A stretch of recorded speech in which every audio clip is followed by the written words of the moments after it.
it is the team within a team. The speed of the thing and the sound of the thing is quite amazing. It's an explosive, loud machine. The 8 is the fastest boat on the water.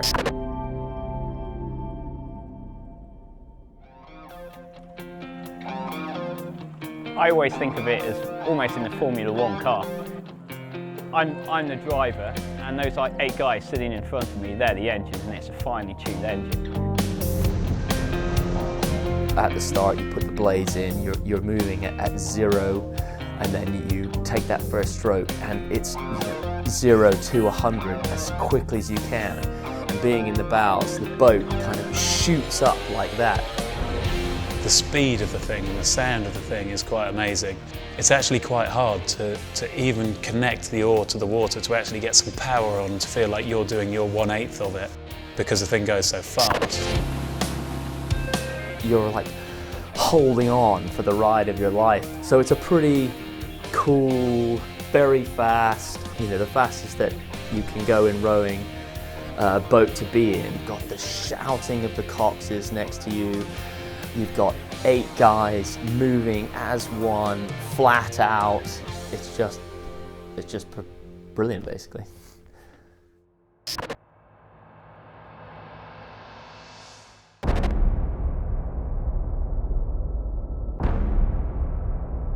In the last 3 years, the Germans are dominating the 8. That's one of their traditional boats.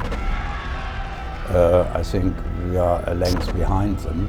So I think we have to find physically, technically, and maybe in the combination of our 8, that little bit extra to be more competitive. I'm sure there's a lot of potential there. We have shown we can do it.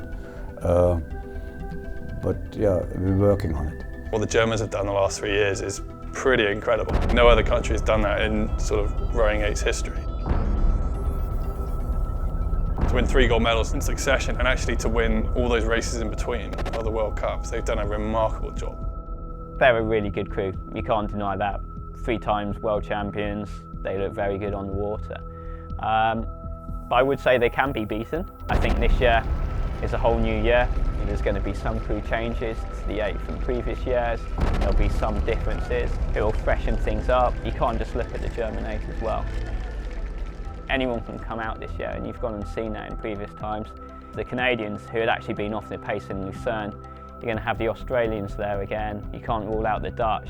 And I think while the Americans haven't qualified, Mike Tatey's bad at the helm, and he's going to be pushing those guys on. So come August time, that 8's going to be on the podium, sitting there with a gold medal around their neck.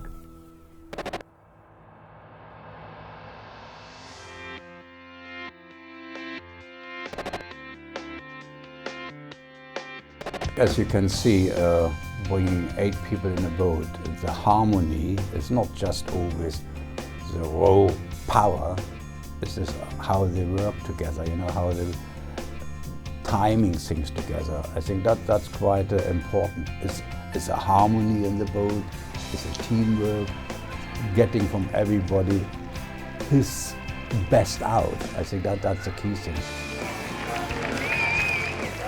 You've got to get the best man for the seat, and on paper, the bigger, stronger guys, you think with a bigger ability to develop power or higher scores on the ergometer, the rowing machine, which everyone's tested on, that is where you would say your sort of extra speed might come from.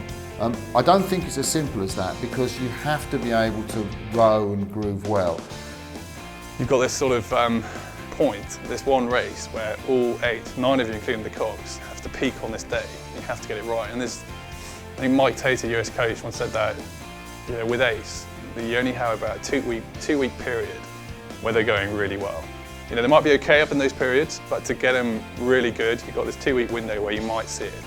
So trying to time that so that you peak during the regatta and get it right on the final is a hard thing to do, and particularly at home Olympics.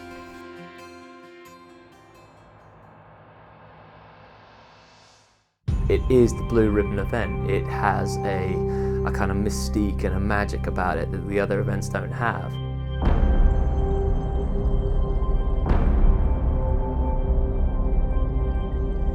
Having won it in Sydney as a nation, it's the kind of the golden carrot, really. It's like the World Cup in football. Once you've won one, you need to win two. You know, you need to get more stars on that vest than everybody else. I'll say why I'd love to be in the 8, because as much as everything is about winning, and the 8 for me would be about winning, the chance to be part of something which is it's got a different story, and a story where it's not currently winning. You know, you've got the opportunity to build something into a winning crew. It's a different sort of mindset, a different accomplishment. And there's a technical side to it, which is how you're going to move, how you're going to move together, how you're going to attack the stroke and how you're going to attack the race. But I find more interesting than that is the off-the-water dynamic of it, and how you're going to support each other, how you're going to trust each other, how you're going to develop an understanding for each other. And I think if you get those things right, then that's the situation where you really get the best out of a team boat like the 8. And I've been able to be part of a few very special 8s in that way, where I think we've raced beyond the level of the individuals because of the level of trust and belief in each other that we've brought, because of the pain we've been through together. And those are the sorts of relationships which I now know are long-lasting, because I've been in boats like that in 1991, and I know we all went to each other's weddings, godparents to each other's children, have a special look in the eye when we see each other now, and it's very special that I can be part of that again with the crew of 2010 and 2011 and hopefully 2012.